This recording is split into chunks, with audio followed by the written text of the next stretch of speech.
In 1877, the nation was in the fourth year of a depression that had seen the economy shrink by a third. When pay cuts by 4 of the nation's largest railroads went into effect that July, workers in Martinsburg, West Virginia walked off their jobs at the Baltimore and Ohio Railroad, vowing to shut down the rail yards until their wages were restored. When local police failed to get the trains running, President Hayes sent federal troops to protect the railroad and end the insurrection. But it didn't end. The walkout spread nationwide. Striking workers brought the city of Chicago to a standstill. We're striking not for a few cents, but for principles. And the spirit of liberty, equality, and fraternity so actuates us that we will stay on strike till the last one of our brothers on the other roads receive their rightful pay. The Great Railroad Strike lasted 2 weeks. When it was over, 100 people had died, millions of dollars in property had been destroyed, and the nation had been put on notice that something was terribly wrong. It was the first national strike in U.S. history, and the first time that the federal government had sent troops to end an internal labor dispute. In the following decades, the nation would be struck by wave after wave of industrial conflicts. Americans watched with alarm as businesses shut down, bombs exploded, and troops fired on citizens. To many, it seemed like the nation was moving towards another civil war.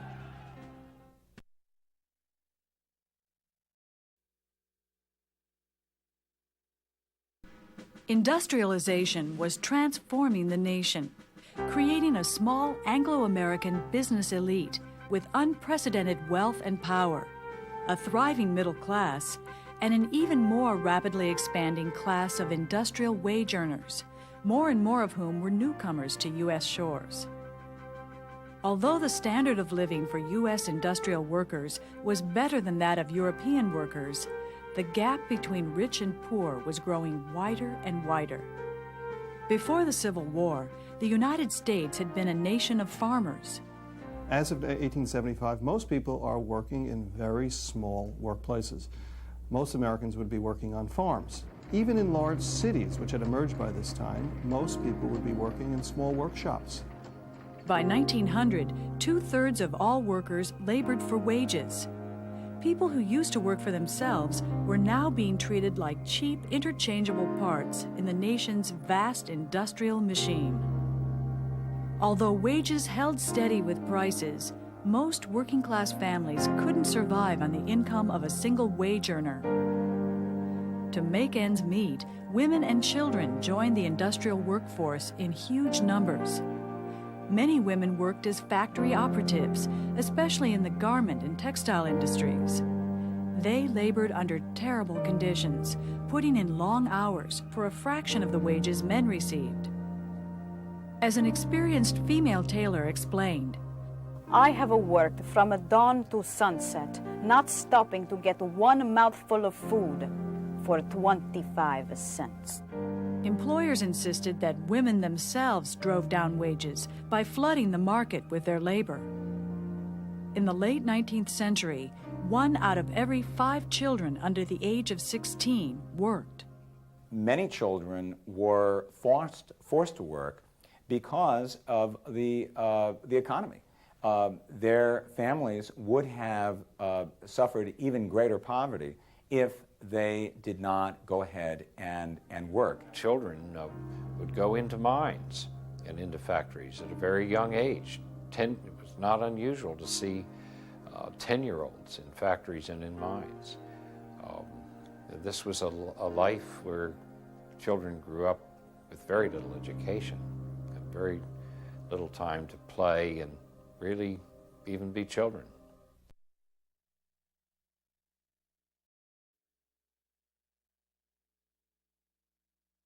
The United States industrial economy paid scant attention to worker health or safety. Machines were open, pulley belts, wheels, rapidly spinning machinery of all kinds. It wasn't unusual for women to have their hair caught in pulley belts and literally be scalped. Men often had their hands disfigured. In places like Pittsburgh, you could almost tell a man's job by his disfigurement.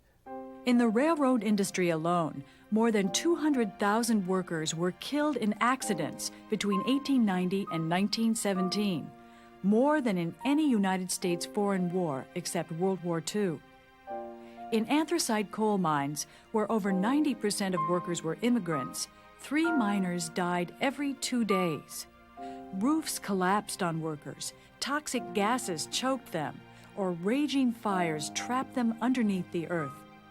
And if you lost a finger or a hand in an industrial accident and couldn't work any longer, then that wasn't thought to be the responsibility of anyone but yourself. So you couldn't get workingmen's compensation. There wouldn't be anyone to take care of you other than your family. And if a father died in an industrial accident, in a mine explosion, let's say, then the woman and the children would be left to their own devices. There were no child labor laws. There was no occupational safety and health laws.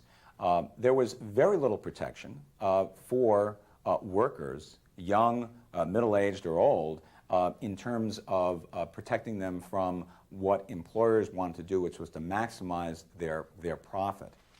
As late as 1913, 25,000 workers were killed on the job, and 750,000 were seriously injured. So how did businessmen justify these conditions?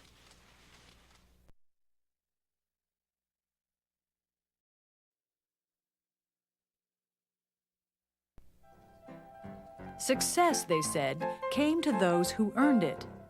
In the U.S., land of opportunity, anyone could rise from rags to riches. All it took was hard work, determination, and a little good fortune, or luck and pluck, as author Horatio Alger said. Very few people rose. If they rose, it was a small rise. But this leap from utter poverty to being the president of a corporation is pure myth.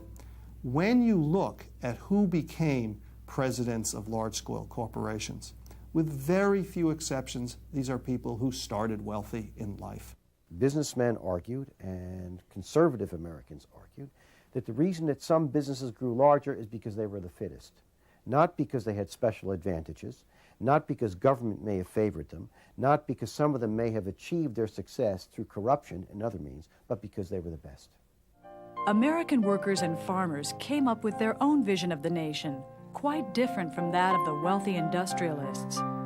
In the decades following the Civil War, business and labor would fight a brutal battle for the very soul of the United States. The reasons why they would go out on strike had to do with the fact that they were working, but they weren't making enough money to pay for the things they needed in order to live. They couldn't pay their rent sometimes. They couldn't pay for enough food to eat. They couldn't pay for clothing for their families. And so eventually they would get to the point where they would decide to unite with each other and demand from whoever their boss was for the boss to give them more money.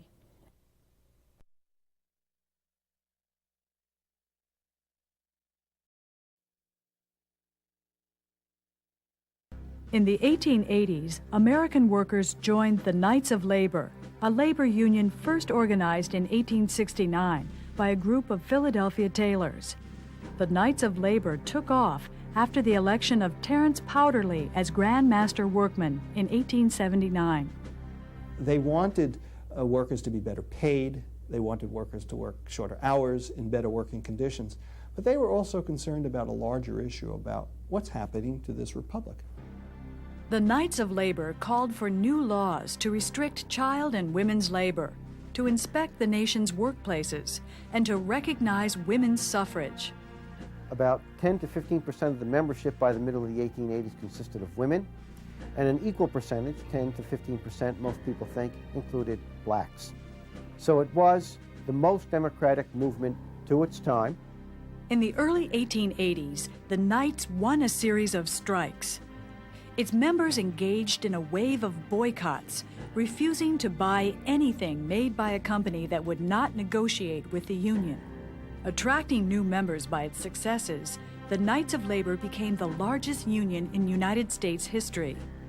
Boasting 700,000 workers in 1,500 locales, the Knights prepared a great national campaign to win workers an 8-hour workday. The year 1886 will be known as the year of the great uprising of labor. The skilled, unskilled, the high-paid, and the low-paid all joined hands. George McNeil, Massachusetts Knight.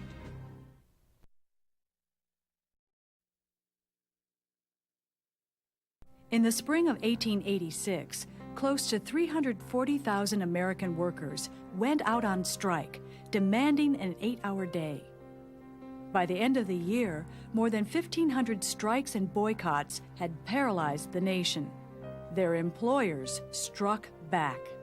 There were private guards who were hired by these businessmen to see that the plants did not have union sympathizers in it, to see that during strikes the pickets were kind of beaten back from the walls of the factories so that the factories could operate with non-union, so-called scab labor.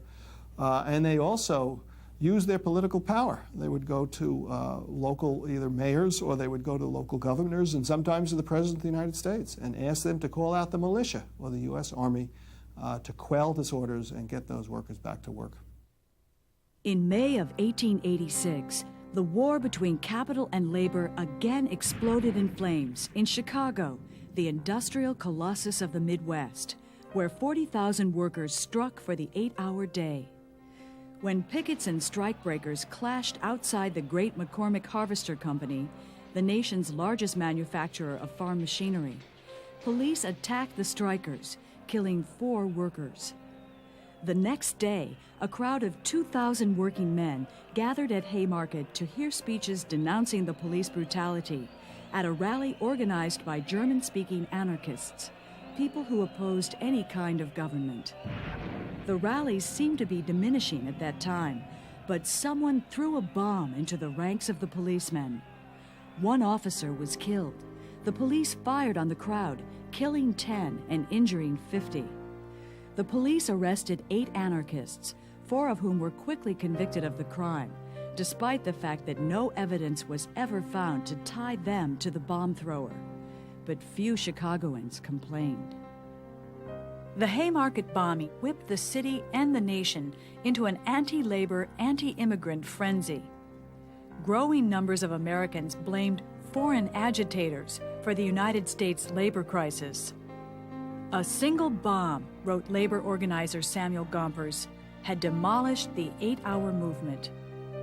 The Haymarket affair became a tragedy in a sense, not just because of the men who were killed in the affair, but also for the workers themselves, because workers were frightened to be attached to such a radical movement.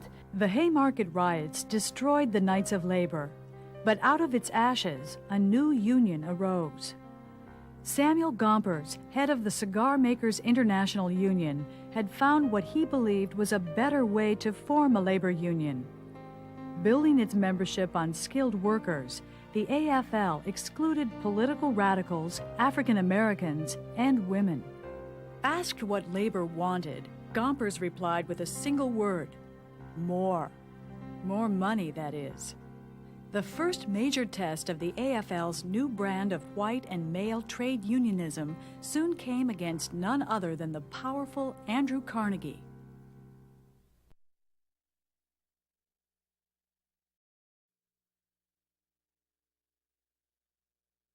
In 1889, workers affiliated with the Amalgamated Association of Iron, Steel, and Tin Workers Union struck against Carnegie's Homestead Steel Mill and won wages a third higher than those at neighboring mills.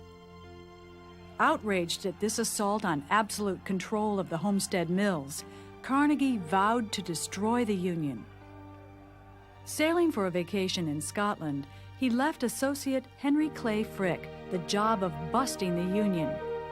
In June 1892, Frick announced that the company would negotiate only with individual workers and not the union. The war was on. Workers were locked out of the Steel Corporation. They were not allowed to get in so that they could strike within the company. And when the workers tried to storm the company plant, the Pinkertons would repel them. So they would use direct force with a private police force. Strikers and their families fought off armed Pinkerton agents in a severe battle on the shores of the Monongahela River. When sympathy strikes spread to surrounding mills, Frick convinced the governor to send the state militia to keep the mills open.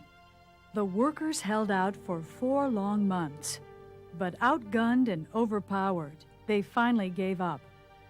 The failure of skilled steel workers to protect their jobs dealt a severe blow to the AFL.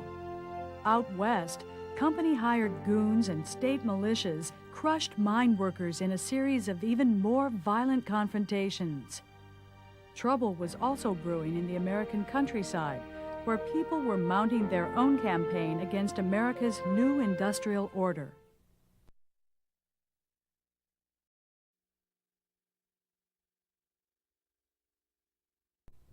Soon after Cleveland took office, the nation entered into the worst depression in U.S. history. There was a depression that developed. Prices again had been very low. Many workers were laid off. As wages were cut, workers began to see that they again were not going to be able to pay their rent and to pay for food. By 1894, 150 railroad companies had collapsed and dragged 16,000 firms and hundreds of banks down with them. In New York City, more than 20,000 homeless sought shelter in city jails. In Chicago, police stood guard at the train station to prevent tramps from entering the city. Nationwide, millions of families stood on the verge of starvation. Private relief efforts did not come close to meeting the needs of the unemployed. With no aid forthcoming from business or government, workers erupted in protest. 1894 alone witnessed more than 1,300 strikes involving more than 500,000 workers. The most famous demonstration of that depression was Joseph Coxey's army. Joseph Coxey decided to protest these conditions and to try to get the federal government to provide some relief to all the unemployed. And he just started marching from the West Coast, and he began gathering people around him as he marched from city to city who became part of Coxey's army. And they did march on Washington and petitioned, not successfully, for government relief for the unemployed. When Coxey finally arrived in Washington that May, rumors of revolution swept through the city. Coxey was immediately thrown into jail, and his followers dispersed. Meanwhile, trouble was brewing back in Chicago at the Pullman Palace Car Company. These people who built the Pullman cars were highly skilled workers. They lived in company town where the houses were built by the company. And when the Depression came along, the company had cut wages, but had not cut the rents for the houses. When workers met with him to complain, Pullman fired them. So they struck, asking help from the American Railway Union. When the Pullman workers went out on strike, they called for the other workers in the American Railway Union to go out on strike, and eventually a major national railway strike developed. It became one of the most important conflicts of the late 19th century because it involved all of the leadership of this new union, the American Railway Union, and Eugene Debs, who was the president of that union. As the workers tried to prevent the railroads from moving, the companies would attach mail carrying cars to the Pullman cars, and if you didn't agree to carry a mail car, you were obstructing the United States mails, so that went to court. The arrival of federal troops in Chicago on July 4th triggered a riot which left 13 dead and 50 wounded. 7 days later, more than 34 people had died. What had begun as a boycott of Pullman had become, in Eugene Debs's words, a contest between the producing classes and the money power of the country. With business, courts, and federal troops allied against them, the strike collapsed. The leadership of the strike was arrested, and the strike was essentially defeated. The events of 1894 demonstrated just how deep the conflict between capital and labor had grown. They also convinced growing numbers of farmers and workers that to change things for the better, they would have to join together, farmer and worker. Change would come through the ballot box and not the picket line.